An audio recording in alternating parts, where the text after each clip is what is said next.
మంత్రి పార్థసారథి అండదండలతో నూజివీడులో అక్రమ మైనింగ్ చేసుకుని వెళ్తున్న టిప్పర్లని అర్ధరాత్రి గన్నవరం నాయకులు అడ్డుకున్నారు. తల్లి బోనమ్మని తిట్టిన వాళ్ళకి కొమ్ము కాయలని ఎలా అనిపిస్తుందని గన్నవరం తెలుగు తమ్ములు ఆగ్రహం వ్యక్తం చేస్తున్నారు. నూజివీడులోనే కాకుండా గన్నవరం, పెనమలూరు నియోజకవర్గాల్లో కూడా వైసీపీకి కొమ్ము కాస్తూ వాళ్ళ కార్యకర్తలకి ఆర్థిక బలం చేకూర్చడం కోసం టీడీపీ కేడర్ని అనగదొక్కుతున్న మంత్రి కొలుసు పార్థసారథి అతని అంచెలపై పూర్తి ఆధారాలతో గన్నవరం తెలుగుదేశం పార్టీ నాయకులు పాత్రికేయుల సమావేశం నిర్వహించారు. ఇప్పటికైనా తెలుగుదేశం పార్టీ అధిష్టానం కళ్లు తెరిచి కార్యకర్తల మనోభావాలు, ఆత్మగౌరవం కాపాడి మంత్రి కొలుసు పార్థసారథిని వెంటనే మంత్రి పదవి నుండి బర్తరఫ్ చేసి తగిన చర్యలు తీసుకోవాలని తెలుగు తమ్ముళ్లు కోరుతున్నారు. ఇక ఓ పక్క వలసలు చూస్తుంటే టీడీపీ వ్యతిరేక వైసీపీ మూకలు అన్ని కూటమిలోని మిగిలిన పార్టీలకే క్యూ కడుతున్నాయి. 2019లో పార్టీ ప్రతిపక్షంలో వచ్చిన తర్వాత వైఎస్ జగన్మోహన్ రెడ్డి అరాచకాలపై ప్రతిరోజు రోడ్ల మీద పోరాటాలు, ధర్నాలు చేశాం. అన్ని వదిలేసి పార్టీ కోసం 2024 ఎలక్షన్స్లో తిరిగా. సంవత్సరాలుగా పార్టీ నుంచి రూపాయి కూడా ఆశించకుండా పనిచేస్తున్నాం.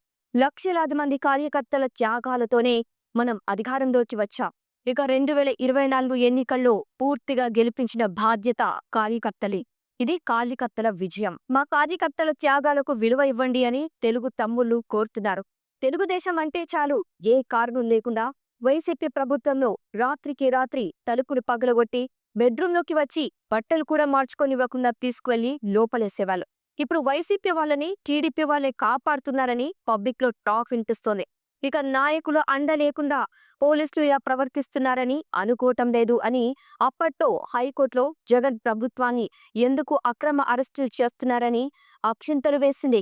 ఇక ఇప్పుడు మన ప్రభుత్వాన్ని, నేరస్తులను ఎందుకు అరెస్టు చెయ్యట్లేదని అక్షింతలు వేసింది. ఇక ఇదెక్కడి విడ్డూరమని తెలుగు తమ్ముడును వామ్మొతున్నారు. అసలు వైసీపీ వారితో వేదికలు పంచుకోవటం ఏంటని మొన్న జనవరి 1న మన ఎమ్మెల్యేల వద్దకు వైసీపీ నాయకులు వచ్చి ఫోటోలు దిగటం ఏంటి అని, వైసీపీ మాజీ మంత్రి కాళ్లకు మన మంత్రి మొక్కడం ఏంటి అని రెడ్ హ్యాండెడ్గా దొరికినా కూడా వైసీపీ మాజీ మినిస్టర్లను అరెస్టు చేయకపోవటం ఏంటి అని, వారు కోర్టుకి వెళ్లి స్టే తెచ్చే వరకు నాంచివేత ధోరణి ఏంటి అని, వారికి వైసీపీ బకాయి పెట్టిన కాంట్రాక్టు బిల్లులు మనం చెల్లించటం ఏంటని, వైసీపీ వారికి ప్రభుత్వ కాంట్రాక్టులు కట్టబెట్టడం ఏంటని, వారికి ఆర్థికంగా లబ్ధి చేకూర్చే పనులు ఎవరు చేసినా పార్టీ పరంగా చర్యలు తీసుకోవాలని, రాజకీయాన్ని రాజకీయంతోనే ఎదుర్కోవాలని కోరుతున్నారు.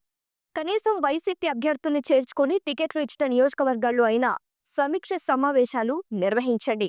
90% తెలుగు కార్యకర్తలు, అభిమానులు, సానుభూతి పనులు అత్యంత అసంతృప్తిగా ఉన్నారు అని తెలుగు తమ్ముళ్లు కోరుతున్నారు.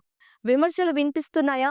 కరుడు కట్టిన కార్యకర్తల కన్నీళ్లు కనిపిస్తున్నాయా అని పక్క పార్టీ వాళ్ళని తీసుకువచ్చి సీటు ఇచ్చినా గెలిపించామని, మంత్రి పదవులు ఇచ్చినా గమ్మునున్నామని, ఎందుకంటే నీ నిర్ణయం శిరోధార్యం అనుకున్నామని, కానీ ఏదో తెలియని అభద్రతా భావం సగటు కార్యకర్తలో నెలకొందని గగ్గోలు పెడుతున్నారు.